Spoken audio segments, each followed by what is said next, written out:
6e conseil,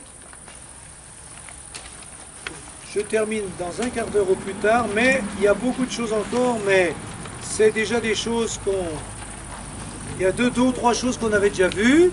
Je les ferai simplement un petit rappel.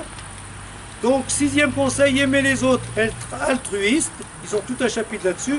Évidemment, ça rejoint et développe ce qu'on a déjà entendu. Alors, donc, je vais lire rapidement, ça vous le comprenez mieux. L'altruisme ou l'amour altruiste est essentiellement l'intention de faire le bien des autres.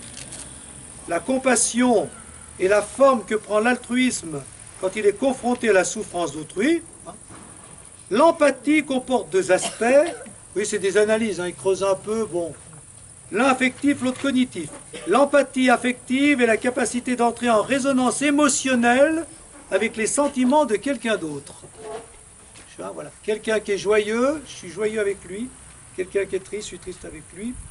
Si l'autre est joyeux, je ressens de moi, il le dit. L'empathie cognitive consiste à se mettre à la place de l'autre, ou à imaginer ce qu'il ressent, sans pour autant ressentir la même chose. Je ne ressens pas la même chose, j'essaye de penser à ce qu'il ressent. L'altruisme est désintéressé quand on aide les autres dans le seul et unique but de faire leur bien, sans faire de différence entre les uns et les autres. Bon, c'est facile à comprendre ça. La question la plus durable et la plus urgente de la vie est « Qu'as-tu fait pour autrui aujourd'hui » Il cite Martin Luther King. Ça, c'est une question très simple. Qu'est-ce que j'ai fait pour autrui aujourd'hui, Et là aussi à se poser régulièrement. Alors, le problème, face aux ingrats, aux rustres et aux méchants, il me semble qu'on a tout à gagner à maintenir une attitude bienveillante, en restant calme, courtois et ouvert à l'autre. Dans le meilleur des cas, je désamorce son animosité. Et s'il ne change pas d'attitude, j'aurai au moins conservé ma dignité et ma paix intérieure. Ça, c'est pas facile, Face aux ingrats, aux rustres, aux méchants, face aux terroristes, est-ce qu'on peut encore avoir de l'empathie, de la compassion, de l'amour? C'est une vaste question quand même. Ouais. La semaine prochaine, on verra Gandhi.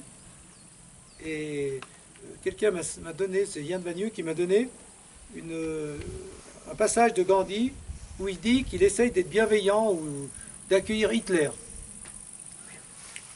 Parce qu'il dit qu'il n'y a que la bienveillance qui peut un peu désamorcer. Voilà, alors ça, bon, ce serait un vaste débat. Bon.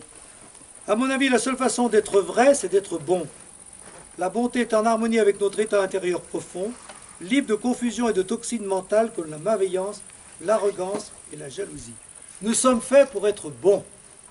Notre vérité, c'est la bonté. Et quand on est bon, on est vrai. On chasse justement ce qui nous fait faux. C'est la méchanceté et tout ça.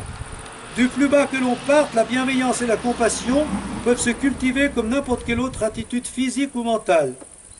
Se servir de notre faculté naturelle d'être bienveillant envers nos proches comme point de départ pour étendre notre bienveillance au-delà de notre famille et de ceux que nous aimons.